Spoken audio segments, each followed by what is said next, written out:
Donald Trump, should he be able to address both houses of Parliament? Good morning.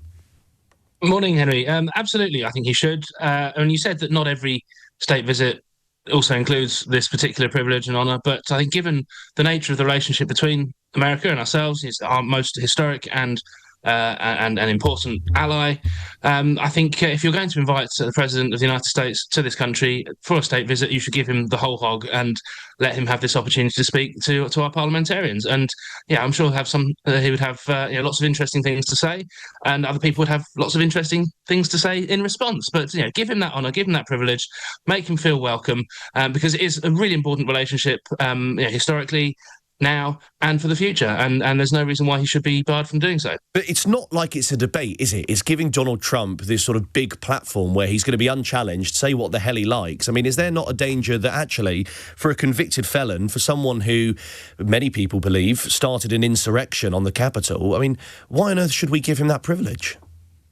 I think the real danger is that our own parliamentarians, or some of them, particularly from the Labour Party, would not show the how to behave properly, and there'll be heckling, there'll be protests, there'll be all those kind of things. Because what we've seen during the course of this government is that the Labour Party, the Labour leadership, Keir Starmer, has actually lost control of his own party. We've seen they can't agree on anything, on the economy, on welfare. They can't get a grip, and there's the real danger of having this this opportunity is, I think, that some of those would misbehave, would not show the due courtesy and respect that a visiting foreign leader should have. And if that's the reason why the date has been chosen, so it coincides with recess as a kind of convenient excuse to not even invite the question, I think that's a pretty poor form from the government. Well, you say that, but I mean, they've given him a second state visit, which is unprecedented. Many people will be arguing that actually, far from undermining President Trump, we're actually rolling out the red carpet for him.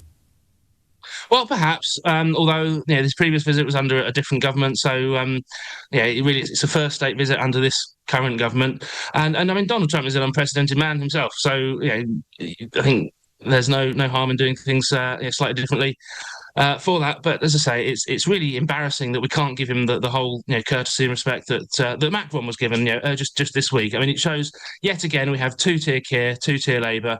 This is another example of that. OK, thank you, Alex. Alex Wilson, Reform UK member of the London Assembly, of course, a privilege that was also afforded to Bill Clinton, Ronald Reagan and Barack Obama, if we're talking of former US presidents. Veronica Hawking is campaign director at 38 Degrees, whose petition opposing Trump's second state visit, I believe, has reached 215,000 signatures. I'm sure it will be...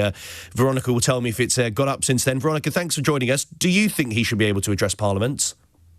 Good morning. No, we don't think he should be able to address Parliament. And actually, we think that not only did the 215,000, and I think 99 people this morning who had signed the petition think that, we actually know that the majority of Brits don't want to see this visit go ahead.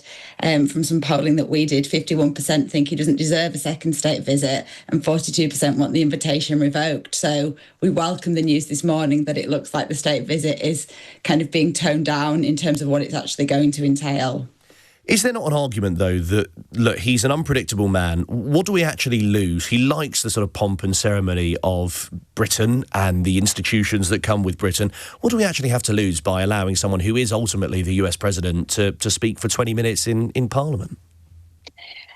I think that, some people might feel hosting him in this way is a diplomatic tool, but a state visit is an honour and not one that most of the public believe Donald Trump has earned.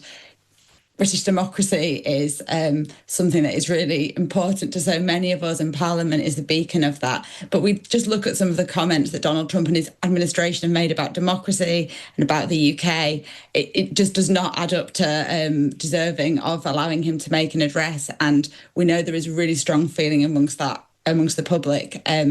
So I think it's really good that it looks like that isn't going to go ahead. He's hopefully not going to get this kind of parade and other elements. The public have been really clear. There is no appetite for a second state visit. They don't welcome Donald Trump in this way. And it seems as though that's being heard. And people know that if the visit does go ahead in the way that it has done previously, there will be a big public backlash. We saw last time he came, there was this sort of baby blimp in Parliament. There were lots of people protesting, and they were sort of making their voices heard. Do you expect we'll see the same this time, given that level of anger that you were saying, or certainly dissatisfaction at him being invited again? Yeah, I certainly think for this visit to go ahead, especially as a state visit, there will be a huge outpouring of public anger, and we will see that play out. We know that I think next week he's going to Northern Ireland to play on one of the golf courses there, and even the anger around that is huge from what we're seeing, and the same ahead of his trip to Scotland. So really, whoever's in charge of planning this visit should be in no doubt that if it becomes a state visit with bells and whistles, there will be a big public backlash. People will not stand for it, and they will make clear that he's not welcome here. I keep thinking of the commentary from a great man who once said that we should judge people by the quality of their character. And Trump is not worthy of the office he's in. If I was being harsh, I would say he's a maniac. If I was trying to be kind, I would say he's a narcissist. He's a fantasist. Yeah. He's devious. He's a liar. All of that is true, Brian. He's also the US president, and they elected him. Well, I know that, and I understand that international diplomacy can be quite complex. But do you know what, Henry? Part of me thinks, who cares? Should we throw our humanity out, for international diplomacy? It's really important that we are seen, to judge people by, how they present themselves to the world. Now, Trump doesn't do that well. Yeah, before the state visit, Brian, we learned, I think earlier this week, that he's coming up to Scotland to open his golf course. Will you be getting on a train and protesting?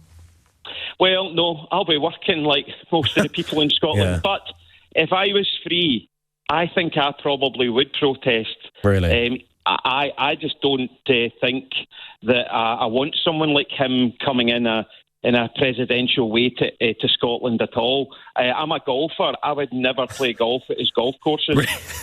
Really? Yeah, I mean, fair enough. Would you, it sounds to me, Brian, that you disagree with this whole visit in the first place. Do you think Keir Starmer has sort of got the approach wrong when it comes to the US president?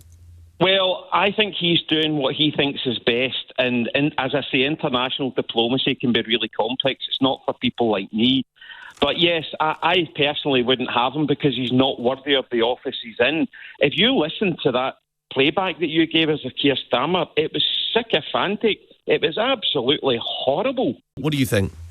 Well, I don't really care, to be honest. But my only problem is that people are bringing up and having to go at Trump as if our MPs are some sort of like bastions of truth and hope and justice. They're all wrong as well. They're all just as bad as each other. I just don't understand why everyone's making such a big deal out of it, because they are all there's not one politician I've heard answer a question that doesn't make me feel like I need a shower after. Because I take your point, but just because they can't answer a straight question isn't quite the same as being a convicted felon or starting an insurrection on the Capitol, is it?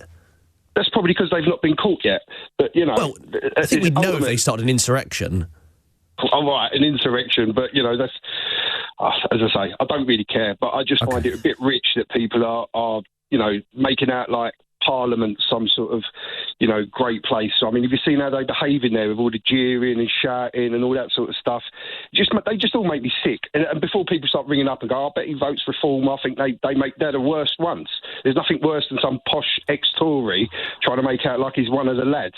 They all disgust me, to be honest. Okay. And I think they're all as bad as each other. And I think when Trump was asked about the Israel-Iran bombings, and he swore, don't repeat it. No, of course not. No, but I think that was the most any question I've ever heard a politician say, and you know what? It was actually quite refreshing. Because, and I'll just go back to my previous point about all of them. Just as I say, they disgust me.